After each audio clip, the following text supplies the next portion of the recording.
I'm Emily Dawson, 34 years old, active duty colonel in the United States Army. But in my family, I'm the one who ran away and never settled down. I was sitting in my apartment at Fort Linwood when the invitation arrived. Cream envelope, gold lettering, all very Morgan. Inside, it said, Morgan Chambers and Evan Drummond request the honor of your presence at their engagement celebration. No personal note, just my name typed in a generic font. The return address label said Crescent Hill, our hometown. I hadn't been there in years. Morgan's handwriting was everywhere in my life, scrawled on my notebooks and fake apology cards when we fought. Now it was gone like we were strangers, or worse, public relations contacts. I stared at the RSVP card. It said, dress code, formal, no uniforms. Cute. A passive-aggressive way of reminding me who the show's real star was. Morgan always made sure I knew. When we were kids, she was the gifted one, the one with piano recitals, debate trophies, and a smile that made grown men forget what they were saying. I was the kid who asked for Hot Wheels instead of Barbies, who learned how to throw a punch before she learned how to apply mascara. My parents, Robert and Sydney Dawson, tried. They did. But they were suburban, church on Sundays, potluck people. Morgan made sense to them. I didn't. By 16, I was helping neighbors with yard work for cash, maxing out the pull-up bar at school, and making a list of colleges with ROTC programs. Morgan was already looking at Vanderbilt. She got in. Full ride. My parents cried at the acceptance letter. When I enlisted instead of going to college, my mom called it a phase. My dad looked embarrassed. Morgan smirked like she knew I'd be home in 6 months, begging for help writing a resume. I didn't come home, not for years. Comment if you've ever had a sibling like that. The kind who shines so bright, your whole existence feels like a shadow. And hit subscribe. You'll want to hear how this turns out. I didn't go to Morgan's college graduation, or her 27th birthday cruise, or the Christmas after she accidentally posted that Facebook status, calling me her veteran sister who probably works in supply.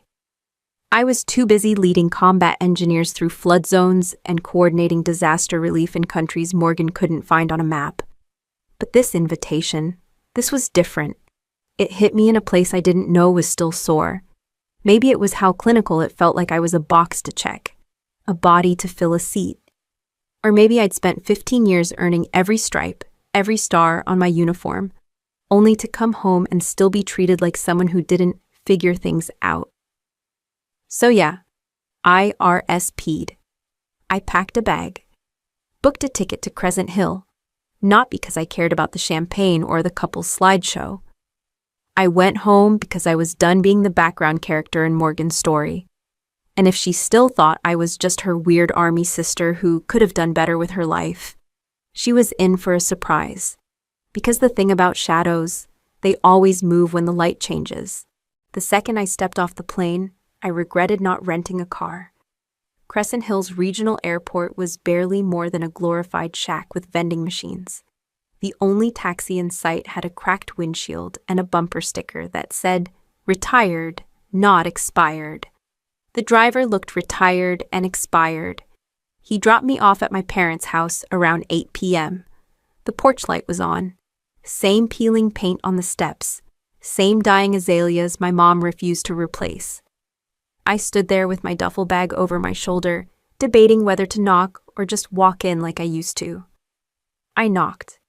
Habit from years of not being welcomed. My mom opened the door like she'd been expecting a UPS package. She blinked, then smiled too wide. "Emily, you made it. No dress code violation, I hope," I said, stepping inside. She didn't laugh. The house smelled like lemon polish and forced civility. Framed photos of Morgan were everywhere. College graduation, marketing award.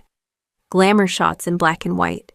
One of me in uniform was cropped so tight that you couldn't see the rank or ribbons. That always felt intentional. Dad was in the den watching golf. He waved when I walked in and didn't mute the TV. "Look who's here," he said to no one. "How's the army?" Still standing, I replied.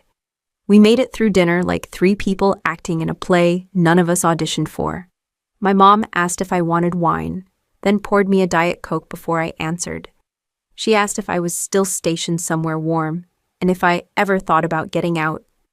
I said I hadn't decided. That was easier than reminding her I re-upped 2 years ago and was eligible for promotion again in 6 months. When Morgan's name came up, it came up like scripture. The wedding, the dress, the catering, the custom invitations from a boutique called Pressed and Blessed. I listened and nodded as I used to in school when teachers talked about things I already knew. Then Mom asked if I'd mind sleeping in the den, because the guest room was full of centerpieces. Sure, I said. Wouldn't want to disturb the hydrangeas. After dinner, I sat on the back porch while they cleaned up. Same plastic lawn furniture, same rusted wind chimes that made me insane as a teenager. I lit a cigarette, not because I smoke, but because I needed something in my hand that wasn't a clenched fist. That's when Dad came out. You okay? He asked, easing into the chair beside me. Peachy. He nodded like that was good enough. Then he said, You know, your sisters worked really hard for this moment. It'd mean a lot if you didn't make things complicated. I didn't answer, just stared into the backyard, where weeds had conquered whatever was left of Mom's garden. A plastic flamingo lay sideways in the dirt like it gave up trying. He patted my shoulder once and went back inside. A few minutes later, I heard my mom through the kitchen window saying, She looks tired. I hope she doesn't do anything dramatic. And Morgan, on speakerphone. Don't worry, Emily thrives on disappearing. That's what she's good at. I put out the cigarette.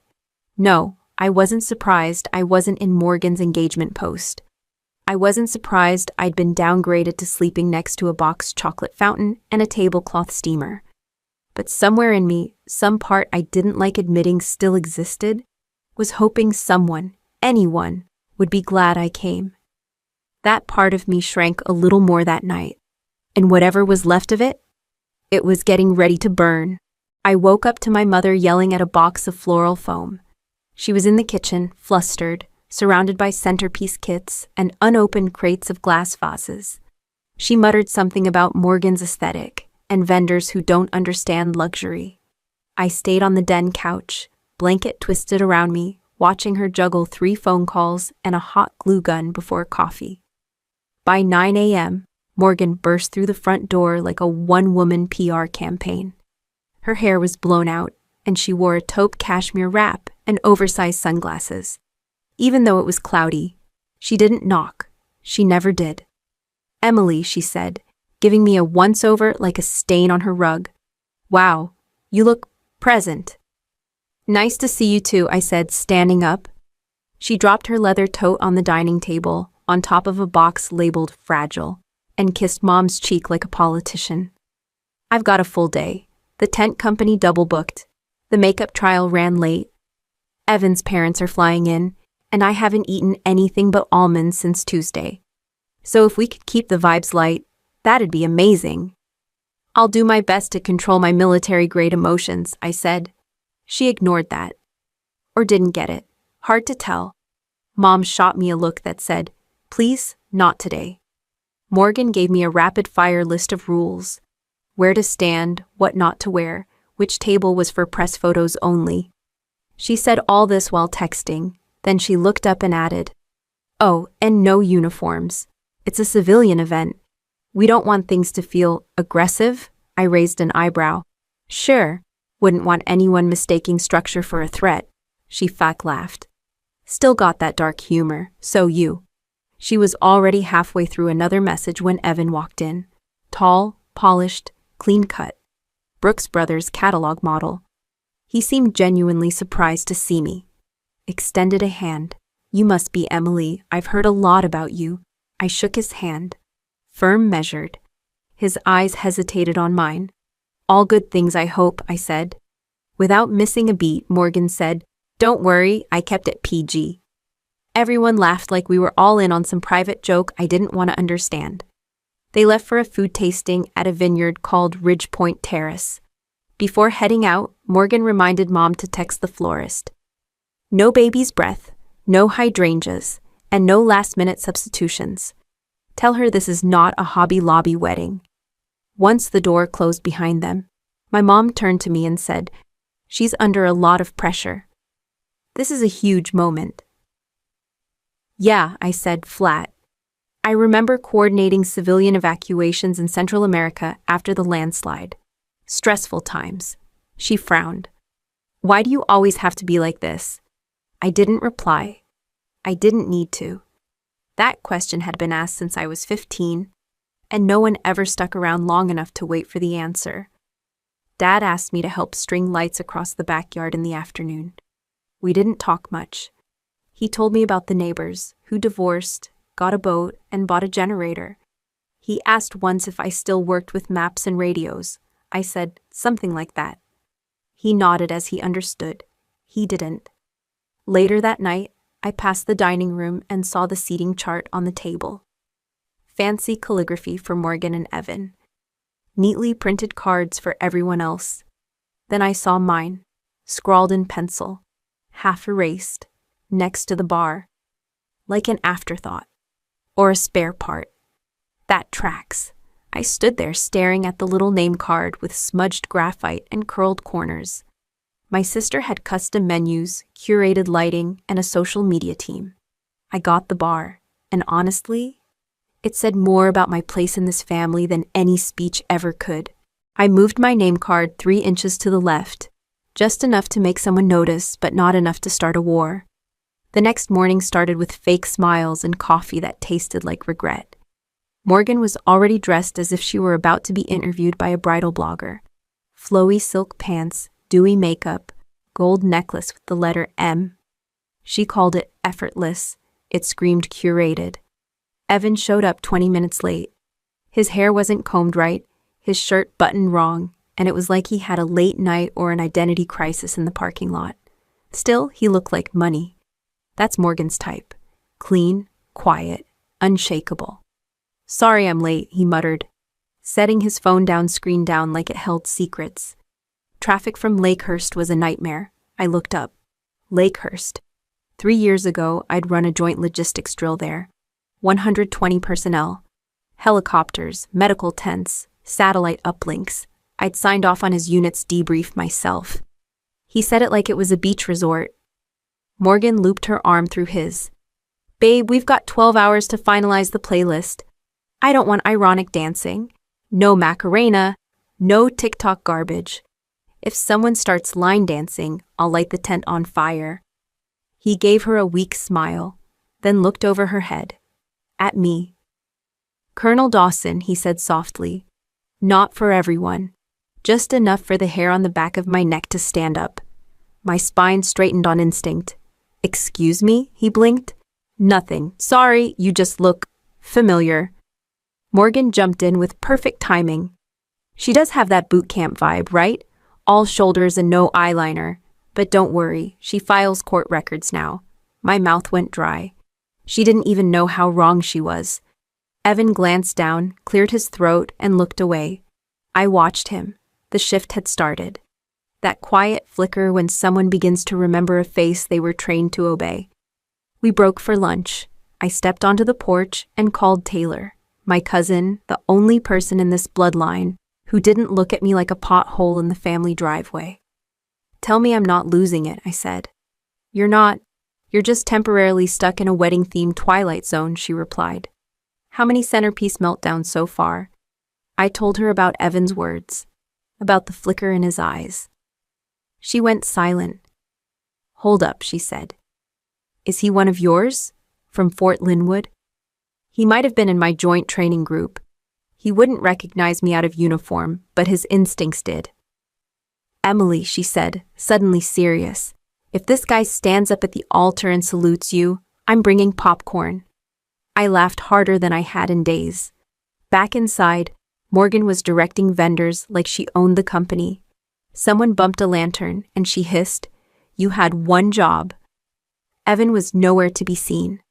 The backyard looked like Pinterest vomited all over Martha Stewart. String lights, white chairs, fresh eucalyptus garlands. My name card had been moved, again, back to the bar. That told me Morgan noticed the shift too. She couldn't risk having me close to the spotlight. especially not if Evan's memory has finished loading. By late afternoon, the photographer showed up. Morgan posed as if her jawline depended on it. Our mother hovered behind a tray of crudités, worrying whether the prosciutto roses looked too greasy. And Evan? He kept sneaking glances, like a man trying to place a voice in a dream. He was close. One more nudge, and everything she'd built, her narrative, curated image, and perfect fiancé, would tremble. I didn't need to say a word. Evan was already doing the math. And when the answer came, it wouldn't add up to Morgan. I didn't look away when he stared. If he were trying to place me, I'd let him feel the pressure. By the time the rehearsal dinner started, Evan had stopped pretending not to look. I caught him watching me from across the patio more times than I could count. Not in a flirty way. It's not even suspicious. He was cataloging, indexing, running every second of memory through a mental database. And Morgan was busy holding court in the backyard, as if being whelmed for a Netflix special called Bridal Narcissism. She wore an ivory dress that wasn't technically a wedding gown, but may as well have been. Our mother fussed over the lighting like it was opening night on Broadway. I found my place card again, a different table, further from the center. Morgan must have had the caterer move it, again. I almost laughed. Evan's sat was 2 spots down. Morgan was in the middle, splitting us like a human firewall. I sat quietly, answered polite questions from cousins I barely remembered, and smiled when the photographer snapped candids. But I kept Evan in my periphery. He was fidgeting, tapping his fingers against his wine glass. Looking between Morgan and me, I see that the math still didn't check out. And then during dessert, he leaned over Morgan's shoulder and said too casually, "What did you say your sister does again?" Morgan laughed. "She answers phones at the county building, babe. Filing or something." My jaw clenched. The strawberry tart on my plate might as well have been drywall. "That's not what I heard," Evan said, almost under his breath. Morgan blinked. "Excuse me?" He smiled. "Just saying. Someone at work said they'd seen a Dawson in uniform. A female officer. Said she ran the flood logistics unit at Linwood a few years ago. Small world." Morgan looked like someone had dumped ice down her dress. "Emily doesn't, she's not in uniform. I mean, she was in ROTC in college, I think." I sipped my water and watched them. Evan turned to me. "You were at Linwood, right?" I met his eyes without blinking. "I was." Morgan laughed too loudly. "She visited once, took a tour or something." I didn't respond. Silence settled in like a fog. That was the moment. The second I felt the shift in Evan's expression. He wasn't guessing anymore. "Did we meet before?" he asked. I tilted my head. "You tell me." Morgan cut in again, voice tighter now. "Babe, she's messing with you. Emily doesn't do anything like that anymore. Trust me." His eyes didn't leave mine. "What rank are you?" "Morgan says I answer phones," I said calmly. "You sure you want my version?" A long pause. Someone clinked a fork against a plate and tried to change the subject. But Evan was locked in. He wasn't smiling anymore. "I served under a Colonel Dawson, briefly, flood response unit. She shut down an entire supply chain op in under 6 hours when FEMA failed to coordinate. Saved 3 towns. Morgan shifted in her seat. "You're thinking of someone else." "No," he said. "I'm not."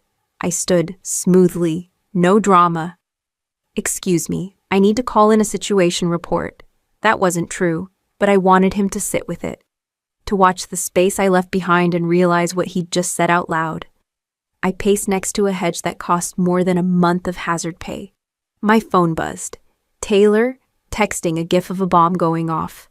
I didn't reply, just stared up at the darkening sky, listening to the distant hum of string lights and soft jazz, and one man in the middle of a realization that was about to blow up everything he thought he knew about his perfect future.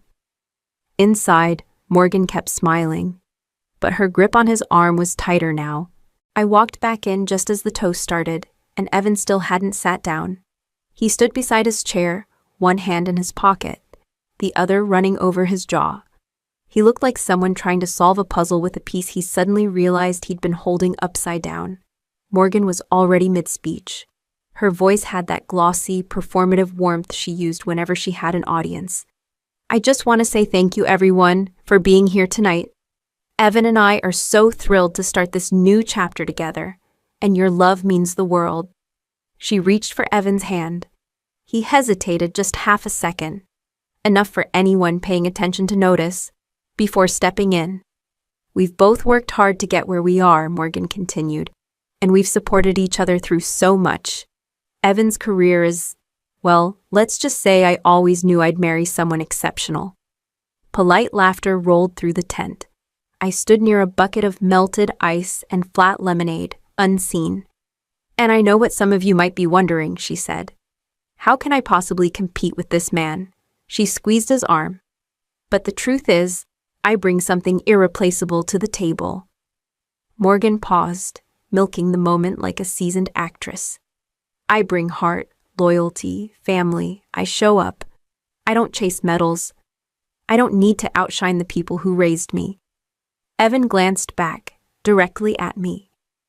And some of us, Morgan added with a syrupy smile, should remember that real strength is being present, not disappearing behind a title. The line hung in the air like a trap.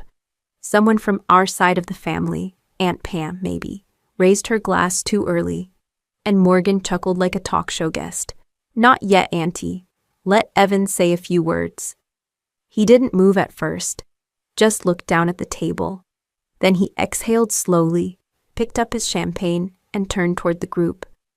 Thank you all for being here, he said. I've been lucky in life, no question. Good schools, great mentors, and now this beautiful woman beside me. I'm proud of what I've accomplished. Morgan beamed, already expecting the follow-up compliment. But tonight, he continued, I was reminded there's more than one kind of success. She blinked. He didn't look at her. There's the kind that fits on a business card, he said. And then there's the kind earned quietly, without an audience, through decisions no one else could make. He raised his glass and looked directly at me. To Colonel Emily Dawson, he said clearly. Dead silence. Someone dropped a fork. A child coughed. Morgan's smile cracked like old plaster. What are you talking about? Evan didn't look away. You didn't tell them? I said nothing. Morgan laughed, sharp and shrill. You can't be serious. I served under her, Evan said. Flood Response Unit, Linwood. She led the whole op. Saved 3 towns in 72 hours. I didn't recognize her out of uniform. She's not, Morgan sputtered. She's not a colonel. I looked at her. You never asked. Our father's voice sliced through the hush. Emily, I turned slightly. Yes, Dad. I've been active duty for 12 years. Promoted last spring. I didn't think it mattered here. Whispers buzzed like insects. Morgan's eyes were wide, blinking too fast. She opened her mouth, but nothing came out. And then Evan, hands still raised, turned back to the room and said it. Salute, Colonel. No sarcasm. No drama. Just quiet. Earned respect. It landed like a shot across the bow. For the first time in her life, Morgan had nothing to say. I didn't flinch when Morgan turned to me like she was ready to lunge across the cake table. Her eyes were wild, not just shocked, furious. Her voice cracked as she barked, What is this? Some kind of stunt? I stood my ground. It's the truth. You said I've been hiding in the background? Maybe you just never looked. Don't do this here, she hissed. Not tonight. You did this, Evan cut in, his voice tight. You stood up and tore her down in front of everyone. I just said her title. I didn't ask for this, I added, steady. I didn't even want to come tonight. I knew how this would go. Then why are you here? She snapped. I met her eyes. Because Mom asked. Because Dad texted 3 times. Because no matter how many times you cut me down, part of me still thinks this family might see me for who I am. Our mother stood now, pale and trembling. Emily, we didn't know. Exactly, I said. You never asked. You never even wondered why I was never free on federal holidays. Why I moved so often. Why I had a lockbox instead of a closet. My father looked like he'd been gut-punched. Colonel, I gave a slight nod. Active duty, infantry, logistics, and now JAG. I command personnel, coordinate crisis response, and fun fact, I've been to more war zones than wedding receptions. Laughter, short and bitter, escaped from Morgan. Well, congratulations. You got your standing ovation. Must feel great. I felt every eye on me, but I answered her anyway. Actually, it feels exhausting. Morgan turned on Evan. You knew this? Not until tonight, he said flatly. But now a lot makes sense. She played you, she snapped.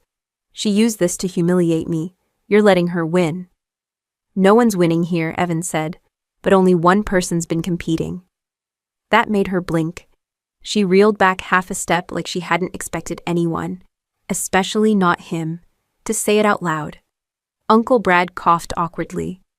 Well, Emily, that's impressive. Really, I didn't realize. You weren't supposed to, I said. I made sure of that. Every holiday I dressed down. Every question I dodged. Because I knew this family only had room for one star. Morgan crossed her arms. Oh, please. Like I've never had to work for anything. You haven't, I said. You've had to perform, but not work, not carry bodies out of flood zones, not stand between soldiers and suicide. Gasps.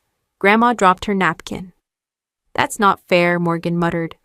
Neither is war, I said. But I showed up. She looked like she might scream, but Evan gently took her elbow.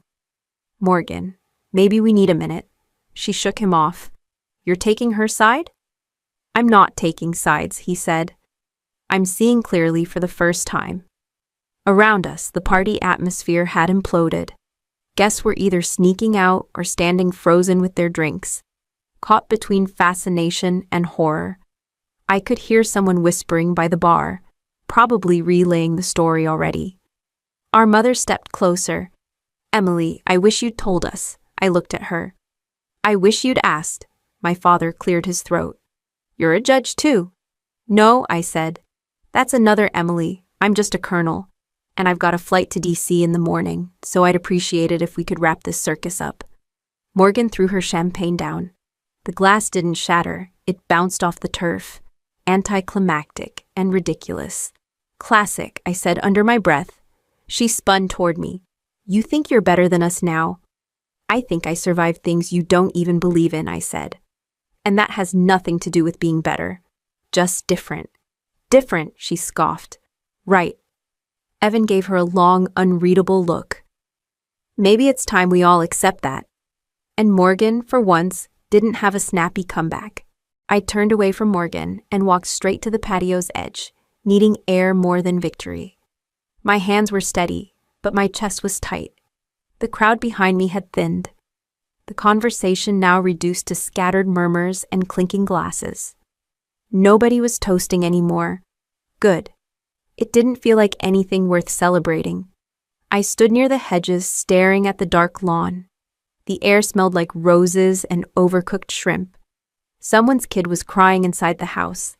Probably wanted cake. That made two of us. A shuffle behind me broke the quiet. I didn't turn. Emily, Evan's voice, lower, calmer, still, shaken. I sighed. You don't have to say anything.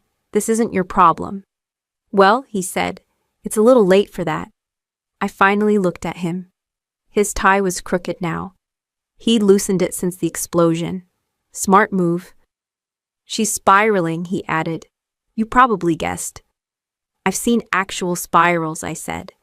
This is just tantrum energy. He cracked a small smile. Doesn't make it easier to stand in the blast radius. I glanced over his shoulder. Through the glass door, Morgan was pacing with a drink in one hand and her phone in the other. She is probably texting her therapist. Or her PR guy. She always preferred optics to truth.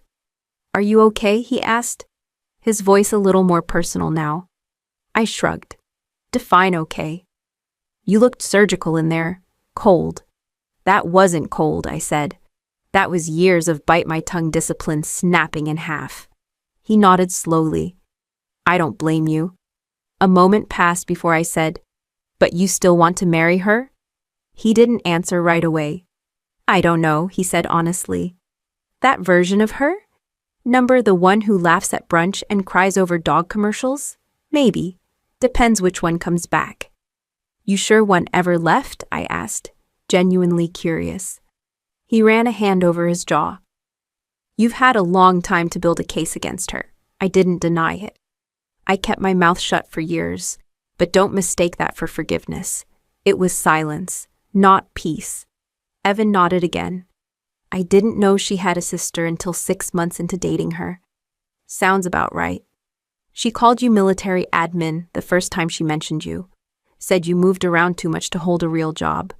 That stung, even though it shouldn't have. I took a breath. You know how many combat deployments I've been on? No. 3. Iraq, Syria, then Ukraine with NATO logistics. That job she thought was mail clerk stuff? That was medevac operations. He let out a low whistle. Yeah, I said. But sure, I was the one with no ambition. He leaned on the stone wall beside me, silent for a while. Why didn't you tell anyone? Because I knew exactly how she'd react, I said. And part of me hoped if I just stayed quiet, maybe one day she'd ask. Actually ask. And she never did. She never saw past the story she made up. Just then, the door opened. Our dad stepped out, tie loosened, face like he'd aged 10 years since dessert. Hey, Em, I turned halfway. Hey. He walked toward us slowly. You heading out? Thinking about it, he nodded, looking at his shoes. I owe you an apology. I waited. We failed you, not because we meant to, but because we didn't pay attention. That landed harder than I expected. He wasn't the emotional type. I used to joke about how easy you were, low maintenance, didn't cause trouble. You also called me the quiet one, I reminded him. Yeah, he said. Turns out quiet doesn't mean content. I didn't respond. Your mother's inside crying, he added. She tends to cry when the spotlight shifts. No, he said. She's crying because she's embarrassed. She thought she knew her daughter. She never asked to, I said. Evan excused himself politely and stepped away, letting us talk. I appreciated that. Dad rubbed the back of his neck. Is it too late to fix this? I don't know, I said, but it's not about fixing me. I'm not broken. I'm just done shrinking. He looked at me for a long moment, then nodded. We'll adjust. Good, I said, because I'm not dialing it back. A silence passed. I'm proud of you, Em. The words were rough as if they tasted foreign in his mouth. I know, I said, even if you never said it. He reached out like he might hug me, then thought better of it and patted my shoulder. Be safe flying out, he mumbled. I always am. I turned, walked down the steps, and crossed the yard toward the sidewalk. I didn't look back. Not because I was angry, but because, for once, I didn't need a second opinion. I pulled into the base parking lot just past midnight, headlights cutting through the fog like I was chasing ghosts. The gates at Fort Linwood never really slept, but even the MPs were sluggish this late. I showed my ID, got the wave through, and parked near my quarters. The moment I killed the engine, silence crashed in like a wave. I sat there for a minute, both hands on the wheel, before finally letting my head fall back against the seat. My chest hurt, not in a medical way, just in that deep bone, long exhaustion way. No adrenaline left, just aftermath. I didn't go inside right away. Instead, I walked toward the operations building. It was technically closed, but I had access, and I needed the familiar hum of fluorescent lights more than I needed sleep. Inside, the place was dead quiet. The tactical boards were dark, and the coffee maker was still half full from yesterday's shift. I slid my keycard through the secure door to my office, pushed the door open, and dropped into the stiff leather chair like gravity had a grudge. I turned on my monitor and just stared at it. Case files, logistics memos, readiness drills. It all felt distant, not irrelevant, just small. After the chaos at Morgan's party, even military bureaucracy felt like a kind of mercy. I rubbed my eyes. I hadn't planned to stay in uniform this long, but part of me didn't want to change out. The patches, the stripes, the name tag, they were anchors, proof that who I was in that room earlier wasn't a fantasy. Everything Morgan said about me had never once touched who I was. A knock on the open door made me look up. Captain Mendez stood there, holding 2 coffees from the vending cups, Necofe like a peace offering. "You look like you might still be awake," he said. I gestured to the chair across from me. "You're psychic." He handed me the cup and then sat down without asking. Mendez wasn't one for small talk, which I appreciated. He sipped his coffee and finally asked, "Everything good, Colonel?" I gave a short laugh. "Define good." "You look like someone who survived something." I raised my cup. "Civilian combat, high casualties, mostly egos." He didn't push. He never did, but he watched me, waiting. "Family," I said eventually. "Turns out mine didn't know who I was." His eyebrows ticked up slightly. "How the hell does that happen?" "Years of strategic silence and tactical avoidance." He gave a low whistle. "You want me to call in a drone strike?" That made me smile for the first time all night. Tempting. He leaned back in his chair. "My mom still thinks I just fix computers for the army. Some people don't want the truth. They want comfort. My sister's version of comfort was me staying small so she could stay big. And now?" I sipped my coffee, bitter and perfect. "Now she knows. So does everyone else." Mendez nodded, pulled something from his inside pocket, and slid it across the desk. A folded-up flyer for the base mentoring program. He tapped it once. "We got a bunch of new female recruits coming in from Fort Meade. Logistics, intel, and some medevac support. Young, sharp, overwhelmed. They could use a colonel who doesn't talk like a PowerPoint." I looked at the flyer, then at him. "You think I'm good at pep talks?" I asked. "No," he said without hesitation. "But you've lived what they're walking into. That matters more." I pocketed the paper. "I'll think about it." Mendez stood. "You don't have to fix everything overnight, Colonel. Just show up. That's usually enough." The silence settled again as he left, but it felt less heavy. I turned back to my monitor and pulled up the Westlake case. Civilian contractor theft and international logistics violations were nothing I couldn't handle. I scanned the docket and noticed the defense attorney assigned. Evan had filed a motion to dismiss last week. Of course he did. I highlighted the note and set it for Monday's review. No special treatment, no recusal. I could separate personal from professional. That's why they trusted me with a gavel in the first place. By the time I got home, it was almost 3 a.m. I stripped off the uniform like it was a second skin I'd outgrown and climbed into the shower. The water was too hot. I didn't care. I needed the heat to burn away everything sticky and lingering. When I got out, the mirror was fogged over. I wiped it with my hand and stared at my reflection. Bare-faced, hair wet, eyes tired but clear. Not a judge, not a sister, just me. My phone buzzed. A text from Morgan. "Can we talk soon?" Just us. No emojis, no punctuation fluff. Just human. I didn't reply right away. I just stared at it, letting the water drip from my hair, the tile cold under my feet, wondering if maybe, just maybe, that text wasn't the start of another battle.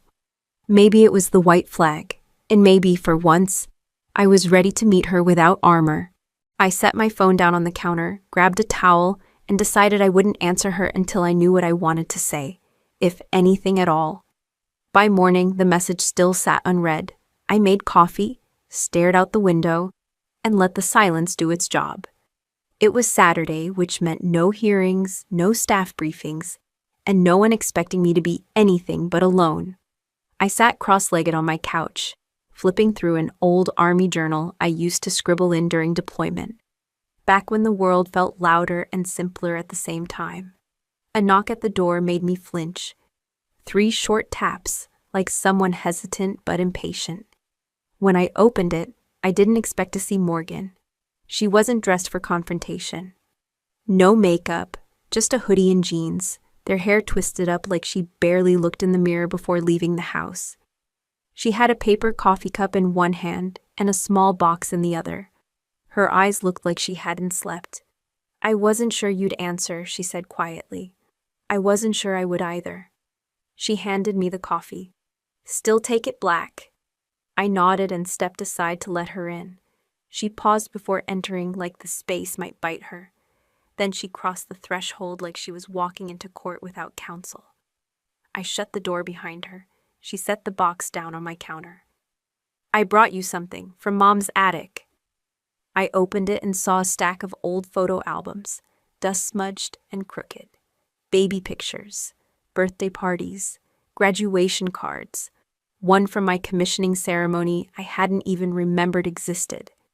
"I didn't know she kept all this," I murmured. "Neither did I. I was looking for something to distract myself from, well, everything." I ran a hand over the top album. "So what's this? An olive branch?" "No," she said, honest. "It's proof I remember, too." I didn't reply. I just walked back to the couch, coffee in hand.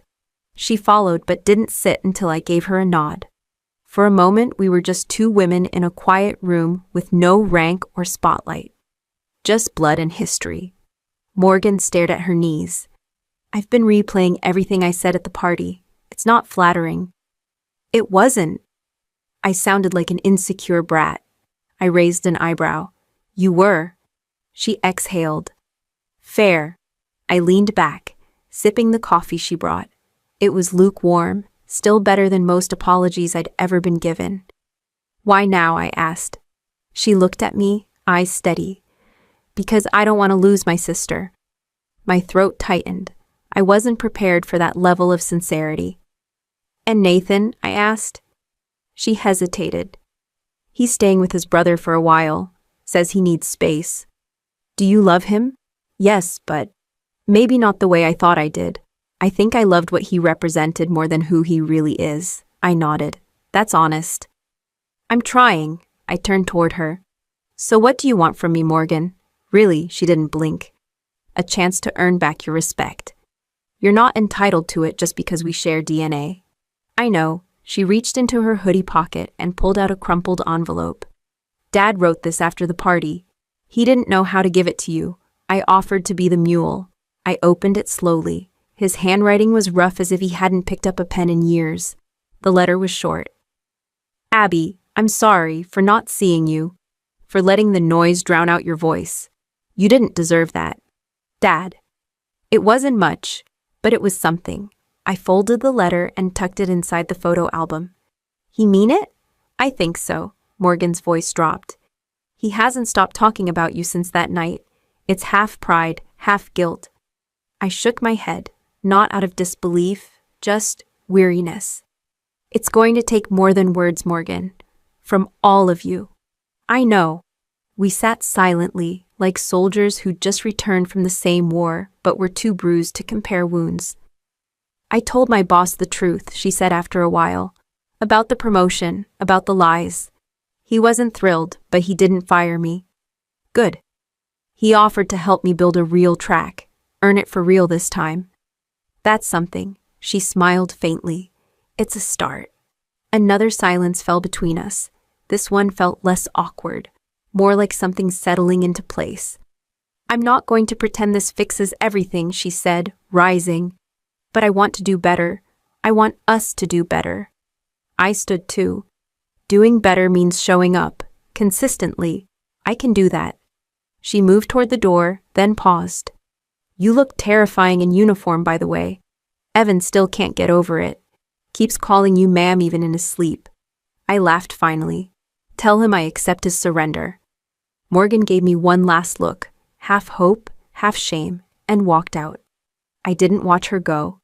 I just stood there, coffee in hand, heart a little lighter than the day before. I grabbed the envelope again that night, reread Dad's handwriting in the glow of the kitchen light, and felt something shift in my chest.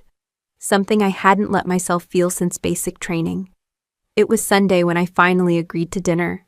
Not a birthday, not a holiday, just dinner, like normal families did. Though we weren't exactly that. The last time I'd sat at my parents' table, someone was comparing me to a damn office assistant, and raising a toast to knowing your place. So yeah, my expectations were in the basement. Mom opened the door before I even knocked. She looked smaller than I remembered, as if the apology had shrunk her bones. Her smile was tentative, the kind of smile someone wears when rehearsing it all day. "You look beautiful, sweetheart." "Still military enough to make a grown man sit up straight," I said, stepping inside. Dad was already at the table, fidgeting with silverware, like it might rearrange the tension in the air. He stood when he saw me but didn't come in for a hug. That weirdly felt like progress. "I made roast chicken," Mom said. "And your favorite salad. No olives." I nodded. "Thanks." We mainly ate in silence at first. The clink of forks and the fridge's hum were louder than anyone's voice. It felt like a courtroom where no one wanted to be the first to speak. Finally, Dad cleared his throat. "Your mother and we've been talking." That much was obvious. They looked like two kids caught sneaking out after curfew. "We know we screwed up," he said. "We didn't see what you were becoming. And that's on us." I didn't say anything. Let them sweat a little longer. Mom jumped in. "We always thought you didn't need the praise. That you were so self-sufficient. You didn't need what Morgan did." "That's how you justified ignoring it," I said flatly. Her lips tightened. "Yes." Dad set his fork down. "I'm sorry, Abigail. Truly. I didn't know you were carrying all that weight by yourself." "I was in Kandahar when Morgan got promoted to assistant marketing manager," I said. "You threw her a barbecue. I got dust storms and sporadic Wi-Fi." They winced. "I'm not mad about the celebration," I continued. "I'm mad you never thought I deserved one." Mom's eyes watered. "I don't know how to fix that." "You don't," I said. "You just start acting like you see me now." Silence. Then Dad looked up. "We'd like to come to court one day. Sit in the back. Just see you work." That one hit me. Hard. "Fine," I said. But no whispering or gum chewing. I run a tight room. Dad smiled at that. Wouldn't expect anything less. We cleared the table like civilized adults, and as I rinsed plates, Mom touched my shoulder gently. "Your grandfather was a military man, you know." "I know." "He'd have been proud." I gave a tired smile. He was the only one who called me Colonel even before I got my commission. "I remember that," she whispered. "I just wish I'd said it first." I didn't answer. When I got home, I didn't cry. I didn't throw anything. I just sat on the couch and let myself breathe like someone finally allowed me to take up space. Monday came with its usual weight. Briefings, hearings, a full docket of overconfident attorneys, hoping I was in a lenient mood. I wasn't, but I was focused. Halfway through the morning, I caught sight of Morgan in the hallway outside my chambers. She looked out of place, like someone visiting an old high school. Familiar halls, unfamiliar purpose. "Didn't expect to see you here," I said, stepping out. "I had a meeting 2 floors down," she said, then hesitated. "Thought I'd stop by." "You picked a hell of a time. I've got a break at noon if you want to sit in the gallery for a few minutes." She lit up, surprised. "Yeah, I'd like that." "Courtroom 2. You remember how to behave?" She smirked. "No chewing gum, Your Honor?" "Exactly." When she showed up an hour later, she sat quietly in the back row, eyes locked on the bench, like she saw something for the first time. She didn't stay long enough to watch me overrule emotion with razor-sharp language, and no smile. When she left, she gave me a 2-finger salute. Nothing dramatic, just acknowledgement. That night, a text came through. "You're terrifying on the bench. I'm proud of you. For real, this time." I stared at the message for a long time. Then I smiled, not for her, but for the girl I used to be who thought she had to stay invisible to survive. I put my phone down, leaned back onto the couch, and for the first time in years, let myself feel what real validation tasted like. Quiet, earned, and mine alone. That calm didn't last. The next day, I got a text from Mom. Short, cold. "Dinner at 6. Come early. No, please." "No, how are you?" Just a demand dressed up as an invitation. My gut told me this wasn't about reconciliation. It was a summons. I showed up in uniform. Not out of pride, just clarity. I was done softening my edges so my family could stay comfortable. The door creaked open before I even knocked. Dad stood awkwardly in a tucked-in golf shirt. Already awkward, like he was preparing for a lecture he didn't want to give. The dining room was set like a movie. Candles, cloth napkins, overly polished silverware. A place for everything. Even when nothing was in its place. Mom hovered by the kitchen island, stirring something that didn't need stirring. Morgan sat stiffly at the table, makeup heavier than usual. Her eyes didn't meet mine. Nathan stood at the back, hands folded, neutral like a witness. No one spoke as I hung up my jacket. I took my seat. Nobody ate. Finally, Mom broke the silence. "We need to talk." "Good," I said. "Let's." She looked startled that I didn't resist, that I didn't play the role of quiet, agreeable Emily. Dad cleared his throat. "We've had a lot to think about since the party." "I'll bet," I said. My tone was flat, not hostile, just done. Morgan sighed dramatically. "Can we not make this some trial, Emily?" I looked at her. "Why not? You made everything else one." Nathan's brow twitched, but he didn't speak. Dad jumped in. "Look, we understand there were mistakes, misunderstandings." I laughed. "Once, dry. A lifetime of them." "Emily," Mom said in her tightest voice. "We didn't know. That's exactly the problem. You never asked. You never wanted to know." "That's not true," Morgan snapped. "You were the one keeping secrets." Because I was tired of explaining myself to people who already had their minds made up. Mom wrung her hands in her lap. "I just don't understand why you never told us you made Colonel." I looked straight at her. "Because I earned it for me, not for applause. And definitely not to hand you another thing to turn into a conversation about Morgan." Morgan slammed her napkin down. "This is exhausting." I turned to her. "Try living it." Nathan finally spoke, his voice low but clear. "This isn't about just the military or job titles. It's about respect. And that's been missing here for a long time." Dad frowned. "Now hold on." "No," Nathan said. "You don't get to play surprised. I sat through that dinner watching a woman get humiliated by her own family while you all laughed along." Mom's mouth fell open. "We weren't laughing." "No," I cut in. "You were just silently endorsing it." The room fell quiet again. The only sound was Morgan's wine glass clinking against her plate as she picked it up with shaking fingers. "You think I'm the villain here," she muttered. "You all do." Nathan didn't flinch. "I think you're hurt. But that doesn't excuse cruelty." Morgan stared at him, her lip trembling. "You don't know what it's like to be the one who always has to be perfect. To hold it together so no one else falls apart." I blinked. That wasn't what I expected. For a split second, I saw the version of her that wasn't manicured and mean. Just scared. Fragile. "You weren't supposed to be the strong one," she whispered. "That was supposed to be me." "That wasn't my call," I said. "I didn't take anything from you." "Yes, you did," she snapped. "You took the only thing I had left, being the best." I didn't speak. There was nothing to say. She was right in a sad, twisted way. She'd built her worth on comparison. The day I surpassed her, quietly, her identity cracked. "You don't need to be the best to matter," I said. "I don't believe that," she whispered. "That's your problem." Silence, again. The air was too thick to breathe. Nathan leaned back, looking at my parents. "You created this. Not by choosing favorites, maybe, but by not noticing the damage.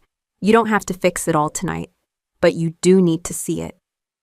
Mom's eyes filled with tears. Dad just looked tired, old. "We're sorry," he said, but it didn't land. Too light, too late. "I'm not here for an apology," I said. "I'm here because I'm not hiding anymore." Morgan stood up. "You win." I shook my head. There was no game. She walked out, not slamming the door, just disappearing. No one chased her. I stayed in my seat, listening to the echo of her heels fade down the hallway. and felt a strange mix of grief and relief settle in my chest like dust after a storm. The clink of utensils scraping plates had stopped. No one moved. My mother stared at the centerpiece like it might rearrange her thoughts. My father was still holding his glass of wine in midair as the conversation had physically frozen him. Only Nathan spoke, and even he did it softly. "She didn't expect that to happen tonight." I didn't answer. I wasn't sure anyone expected tonight to go any differently, either. This had been simmering since we were teenagers, maybe longer. What boiled over was overdue. "She needs time," my mom added without looking at anyone. "She's had 30 years, I replied. And the words came out flatter than I meant. "We all have." Nathan looked toward the door Hannah had just stormed through. He stood up. "I'll drive her. You two, maybe just talk." My dad nodded but didn't look up. Nathan squeezed my shoulder gently as he passed. "You didn't say anything cruel. You just told the truth. That's not something you need to apologize for." The door clicked shut behind him. I finally exhaled. Mom stood slowly, walked to the kitchen, and returned with the coffee pot. She poured 3 cups without asking. My dad finally set his wine glass down. "We didn't know, Abby," he said. "That's not an excuse, but we didn't." I wrapped my hands around the mug. "You didn't ask. We thought we were giving you space." "You were giving Hannah all the attention," I said, not sharply, just plainly. "You thought I didn't need it because I didn't demand it, but I did." "You never said anything," my mom murmured. "And every time I did, I got brushed off. I stopped trying." I looked at them both. The only person who came to my swearing in was Aunt Valerie. "You were both invited," my mother winced. "We had that fundraiser." I held up a hand. "It's not about missing the event. It's that no one called. No one asked how it went. I made law review at Columbia. Got promoted twice in 5 years. No one ever asked about my work. I let you think I was answering phones because it was easier than hearing Hannah make it a joke again. We thought you didn't want us involved." "Did you think I didn't want you to care?" The silence that followed was not defensive. It was guilty. My father leaned forward, resting his elbows on the table. "We made mistakes," he said. "Big ones. With both of you. We made everything about achievements and not about effort or character." My mom nodded, dabbing at her eyes. "And we let Hannah's loudness drown out your quiet. That's on us." I took a sip of coffee. "I don't need apologies.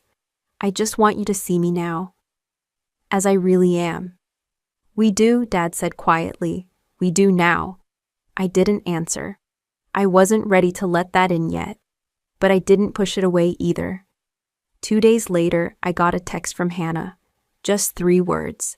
"I'm in therapy." It was the first time in years she'd said something without a dig, a deflection, or a brag.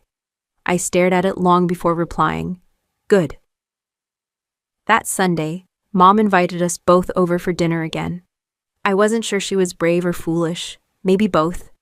I agreed that the condition would be just the 4 of us.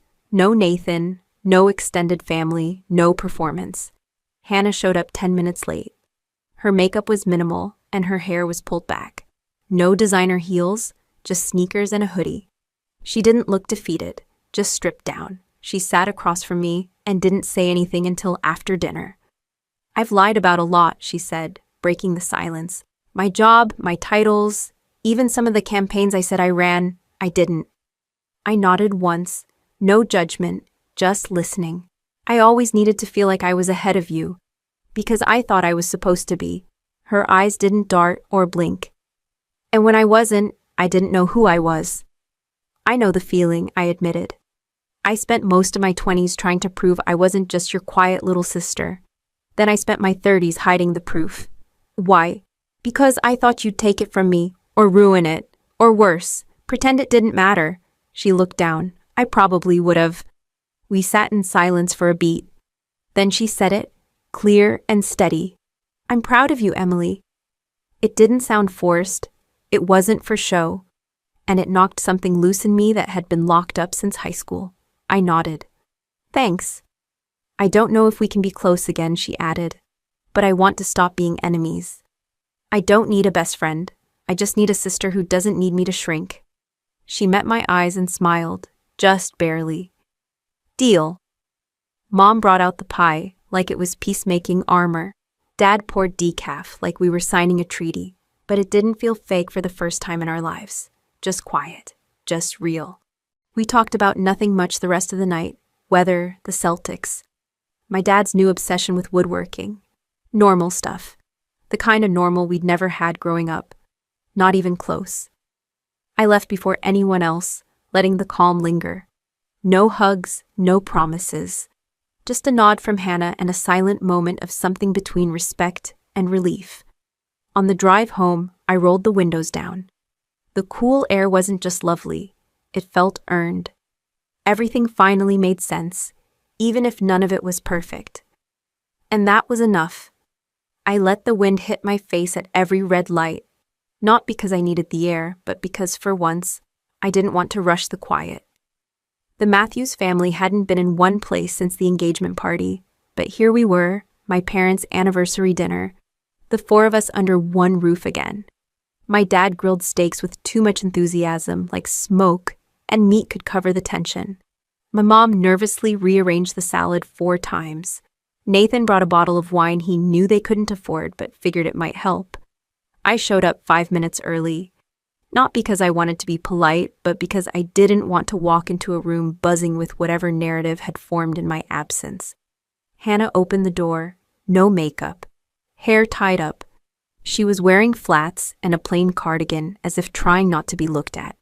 I didn't comment. I just nodded, handed her a bottle of something dry, and stepped inside. Dinner was tense but civil. Nathan was the buffer. He kept asking my dad about baseball and let my mom talk about her garden. Hannah passed me the salt without making a face. It was progress.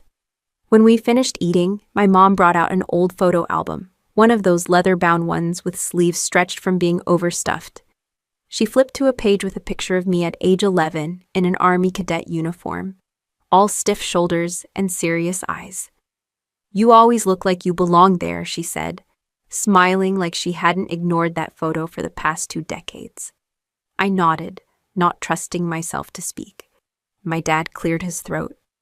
"Abby," he started, "we owe you a real apology, and not the polite, vague kind, the kind where we actually say what we did wrong." I didn't interrupt. I just waited.